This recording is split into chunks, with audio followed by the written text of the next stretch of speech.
इस वीडियो का टॉपिक रहेगा न्यू क्रिटिसिज्म। ठीक है, तो देखिए यह न्यू क्रिटिसिज्म जो है 20th सेंचुरी का एक क्रिटिसिज्म का एक नया मूवमेंट है, नई टेक्निक है। एक्चुअली में इस मूवमेंट के पहले, न्यू क्रिटिसिज्म के पहले जो क्रिटिसिज्म का तरीका था, वो क्रिटिसिज्म के लिए लोग आउट ऑफ टेक्स्ट देखते थे। ठीक है, मीन्स कि टेक्स्ट की बैकग्राउंड, टेक्स्ट की हिस्ट्री, राइटर की बायोग्राफी, इससे रिलेटेड चीज़ों का डिस्कशन लेकर के इन चीज़ों के बेस पर किसी टेक्स्ट को स्टडी किया जाता था, तो किसी टेक्स्ट को पढ़ा जाता था। तो एक क्रिटिक हुए, he was a professor at the university of Cambridge. ठीक है, तो उन्होंने जो है अपने स्टूडेंट्स को एक टास्क दिया, एक पोएम ली, उसका कवर पेज हटा दिया, यानी कि वहाँ से राइटर का जो आइडेंटिटी था, राइटर का जो डिटेल था, उसको हटा दिया। देयर आफ्टर उन्होंने उस टेक्स्ट को पढ़ने और उसकी एक स्टडी लिखने के लिए स्टूडेंट्स को, और यहीं से इमर्जेंस हुआ न्यू क्रिटिसिज्म का। ठीक है, और बाद में फिर इस न्यू क्रिटिसिज्म को एज मूवमेंट कंसीडर किया गया।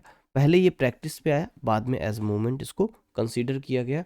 और यहाँ पर जो टेक्स्ट है उसके विदिन चीज़ों को देखा जाता है, यानी कि textual study is the focus of new criticism. New criticism का जो फोकस है वो टेक्सटुअल स्टडी होता है। ठीक है, तो इसकी थोड़ा सा हम लोग प्रॉपर स्टडी देखेंगे सीक्वेंशियल, कि कब क्या कैसे क्या चीज़ें हुई हैं। तो देखते हैं इस वीडियो में न्यू क्रिटिसिज्म। तो new criticism is the movement in 20th century literary criticism. तो 20th सेंचुरी का एक लिटरेरी मूवमेंट है, क्रिटिसिज्म का लिटरेरी मूवमेंट है। And this movement derived its name from John Core Ransom's 1941 book The New Criticism। Actually 1941 में, 1941 में एक critic थे जिनका नाम था जॉन क्रो रैनसम। नाम याद रखिएगा, ठीक है, जॉन क्रो रैनसम। इन्होंने एक किताब पब्लिश की, कब? 1941 में। That was named new criticism, और यहीं से इस टाइप के क्रिटिसिज्म को नाम मिला, जिसको कहा गया न्यू क्रिटिसिज्म। जिस टेक्सटुअल क्रिटिसिज्म की बात हमने की, ठीक है, उस टेक्सटुअल क्रिटिसिज्म को पहले नाम नहीं मिला था। प्रैक्टिस में ये 1920s से था, बस इसका कोई नाम नहीं था, कोई इसकी आइडेंटिटी नहीं थी। तो इसको एक आइडेंटिटी मिली, एक नाम मिली, कब? इन 1941, जब जॉन क्रो रैनसम ने एक किताब लिखी जिसको कहा इन्होंने the new criticism. New criticism इसलिए कहा because it was different from the traditional criticism. जो ट्रेडिशनल स्टडी का तरीका था, ट्रेडिशनल रीडिंग का तरीका था, ट्रेडिशनल क्रिटिसिज्म का तरीका था, उससे हट करके था। ठीक है, it emphasised close reading. Close reading पर फोकस करिए। क्लोज रीडिंग क्या है? Close reading is textual reading. ठीक है, किसी भी टेक्स्ट की स्टडी, टेक्सटुअल स्टडी करना, यानी कि उसका जो हिस्ट्री है, जो एज है, जो बायोग्राफिकल डिटेल है राइटर की, राइटर को हटा करके जब स्टडी पर हम लोग फोकस करते हैं, दिस इज टेक्सटुअल स्टडी। और इस चीज़ को जब फोकस किया, क्लोज रीडिंग पर बेस्ड है, और इसमें टेक्स्ट को ऑटोटेलिक माना जाता है। मीन्स कि everything is within the text. हर एक चीज़ जो कुछ भी है वो टेक्स्ट में है, टेक्स्ट की स्टडी होनी चाहिए। जो राइटर का बायोग्राफी है, राइटर का इंटेंशन है, रीडर का इंटेंशन है, रीडर पर इफेक्ट है, इसका कोई इफेक्ट किसी भी टेक्स्ट की स्टडी पर नहीं पड़ना चाहिए। ठीक है, so it emphasised close reading particularly of poetry. विशेष रूप से इसका जो मेनली फोकस था वो पोइट्री में था। To discover how a work of literature functioned as a self contained, self referential aesthetic object. ठीक है, ये एक जो भी पोइट्री है, जो भी लिटरेरी वर्क है, उसको सेल्फ कंटेंटेड, सेल्फ रेफरेंशियल एक एस्थेटिक ऑब्जेक्ट के रूप में देखने का काम करता है। मींस यहाँ पर जो टेक्स्ट है वो ऑटोटेलिक टेक्स्ट है। ऑटोटेलिक से मतलब है कि जो टेक्स्ट है वही अपने विषय में सब कुछ बताता है। ठीक है, it arose in reaction to the traditional extrinsic approach. ठीक है, ट्रेडिशनल एक्सट्रेंजिक अप्रोच। ये जो एक्सट्रेंजिक वर्ड है, एक्सट्रेंजिक क्या है? दो वर्ड्स हैं, इंट्रिंसिक, एक्सट्रेंजिक। इंट्रिंसिक का मतलब है विद इन एंड एक्सट्रेंजिक का मतलब है विदाउट। मीन्स जब किसी स्टडी के लिए, किसी क्रिटिसिज्म के लिए हम आउटर डिटेल्स पर फोकस करते हैं, then this is extrinsic criticism. जैसे आउटर डिटेल, राइटर की बायोग्राफी, राइटर का बैकग्राउंड, टेक्स्ट का बैकग्राउंड, एज, हिस्ट्री एक्सेट्रा, या फिर रीडर पर इफेक्ट, ये सारी चीजें आउटर थिंग है। और टेक्स्ट के अंदर जो टेक्स्ट की लाइन कह रही है, जो टेक्स्ट कह रहा है, दैट इज इंट्रिंसिक। तो जो न्यू क्रिटिसिज्म है वो एक तरीके का इंट्रिंसिक क्रिटिसिज्म है, and it is a reaction on extrinsic criticism. ये एक्सट्रिंसिक क्रिटिसिज्म पर, एक्सट्रिंसिक अप्रोच पर एक रिएक्शन है। That so a text as making a moral और फिलोसफिकल स्टेटमेंट। ठीक है, ये क्या करता है? जो एक्सट्रिंसिक क्रिटिसिज्म है वो यानी कि जिसके अगेंस्ट ये न्यू क्रिटिसिज्म आया, वो एक्सट्रिंसिक क्रिटिसिज्म क्या करता है? किसी टेक्स्ट की मेकिंग को एक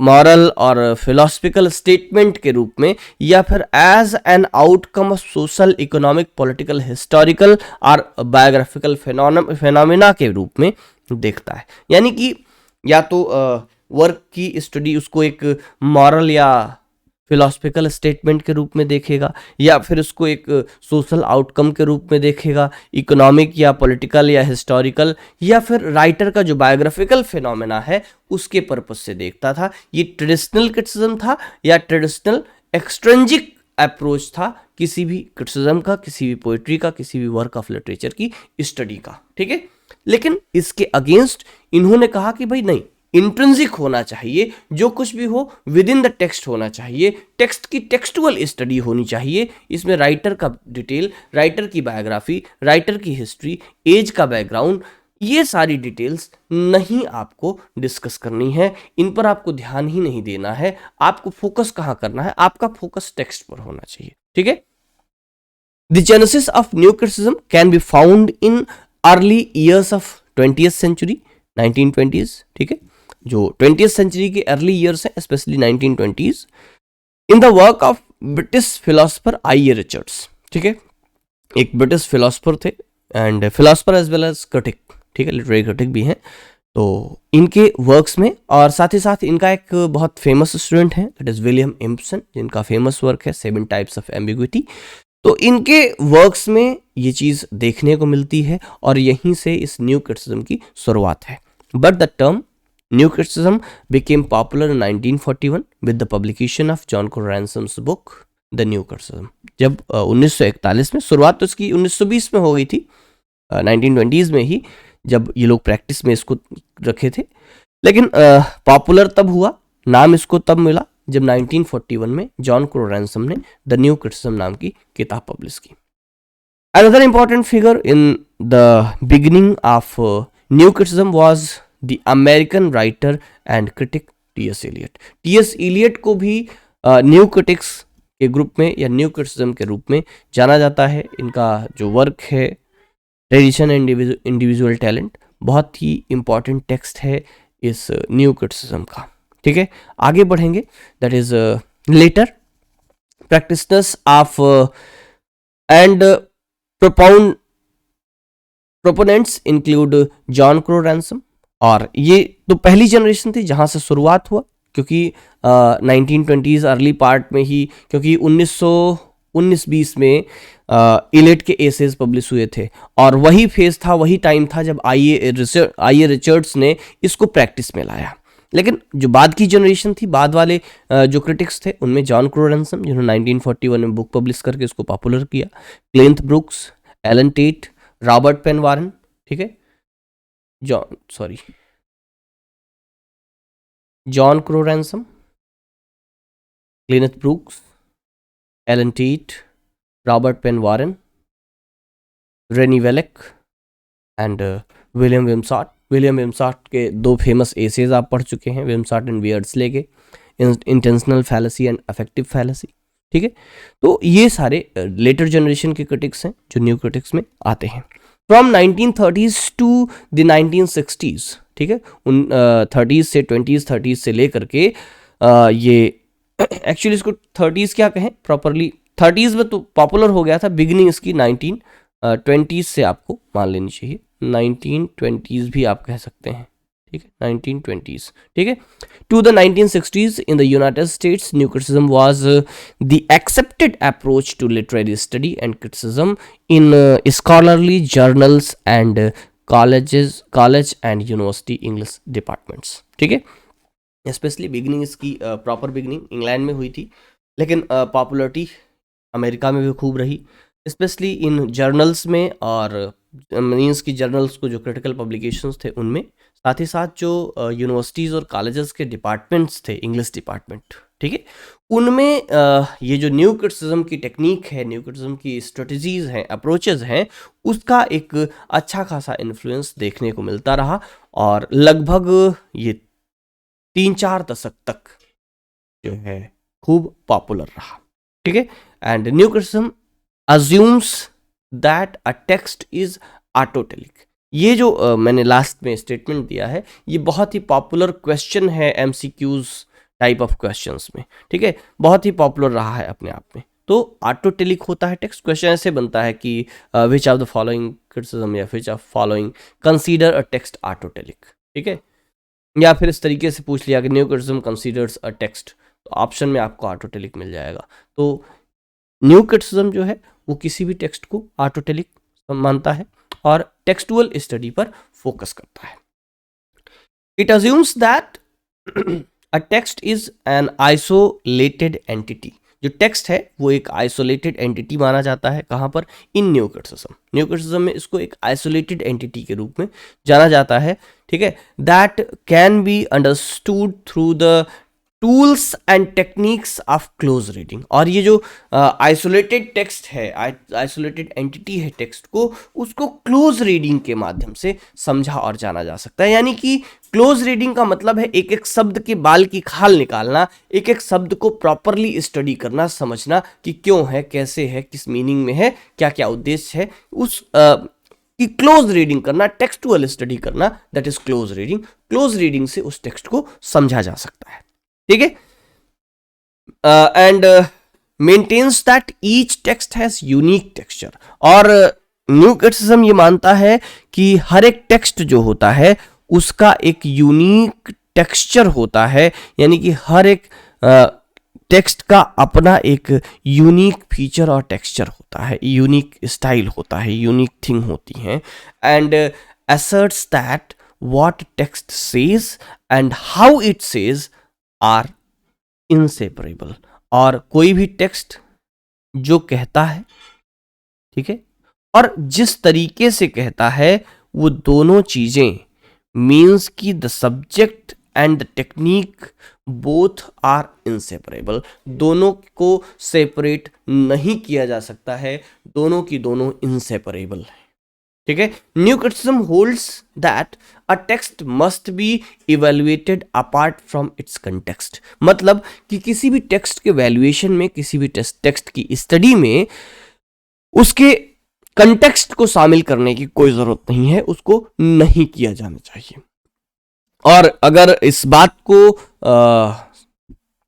ऑब्जर्व करने में फेल होते हैं, मीन्स कि अगर टेक्स्ट को कंटेक्स्ट से अलग करने में फेल होते हैं, तो दो टाइप की फैलेसीज होती हैं जिसको आप पढ़ चुके हैं। एक है अफेक्टिव फैलेसी और दूसरी है इंटेंशनल फैलेसी। अगर कंटेक्स्ट से हम टेक्सटुअल स्टडी को अलग नहीं कर पाए, तो पहले टाइप की जो फैलेसी होगी, कह रहे हैं फेलियर टू डू सो, ऐसा करने में अगर फेल हुए तो the affective fallacy which causes a text with the emotional or psychological response of the reader।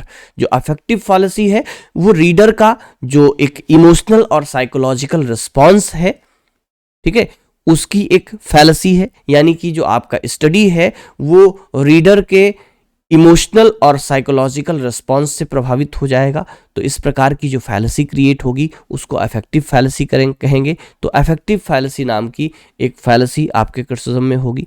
अगर नहीं तो दूसरी किस प्रकार की फैलेसी आपके वर्क में आएगी, that will be the intentional fallacy. दूसरी टाइप की जो फैलेसी आपके वर्क में आ सकती है, आपके क्रिटिसिज्म में आ सकती है, या आपकी स्टडी में आ सकती है, वो क्या होगी? दी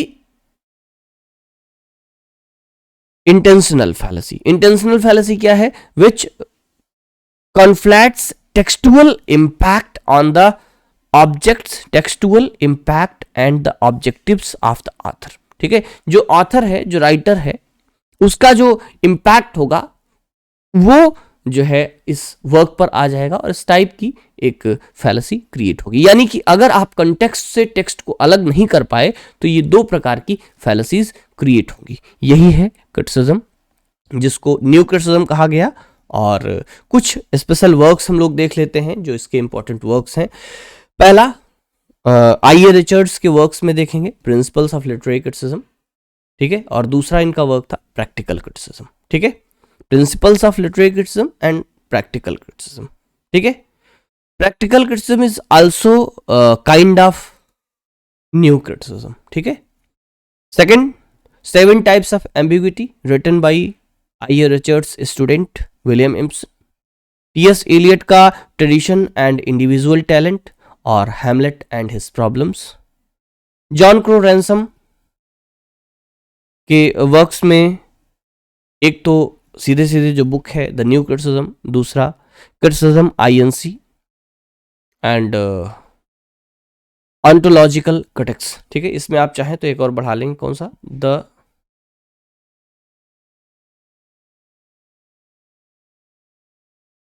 द न्यू क्रिटिसिज्म।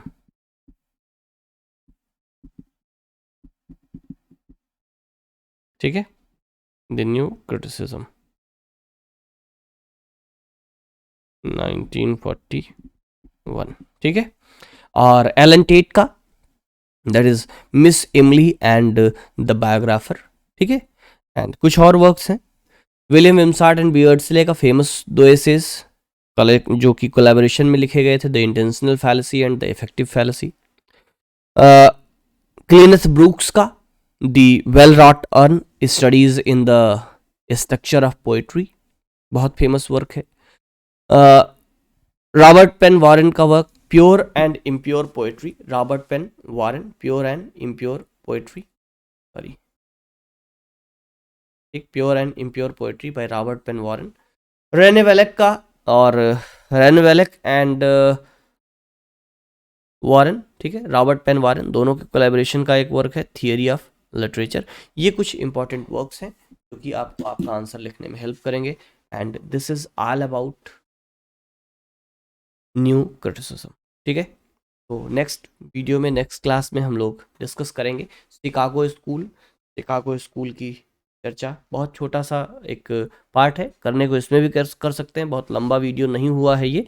लेकिन जैसा कि मैंने पहले भी आपसे कहा है कि एक वीडियो में एक ही टॉपिक डिस्कस करने से फ़ायदा क्या होगा कि बाद में आगे जब आप दोबारा किसी टॉपिक को सर्च करते हैं, पढ़ने के लिए खोजते हैं, तो आपको सर्च करना, पढ़ना दोनों ही ईजी होता है। इसलिए हम लोग अलग अलग वीडियोज़ में अलग अलग टॉपिक को डिस्कस करें। बहुत छोटा सा टॉपिक होगा शिकागो स्कूल, बहुत थोड़ी सी जानकारी इसके विषय में है, बहुत छोटा सा ग्रुप था, उसके विषय में हम लोग चर्चा करेंगे नेक्स्ट वीडियो में। तब तक के लिए नमस्कार, जय Hind, thank you for watching.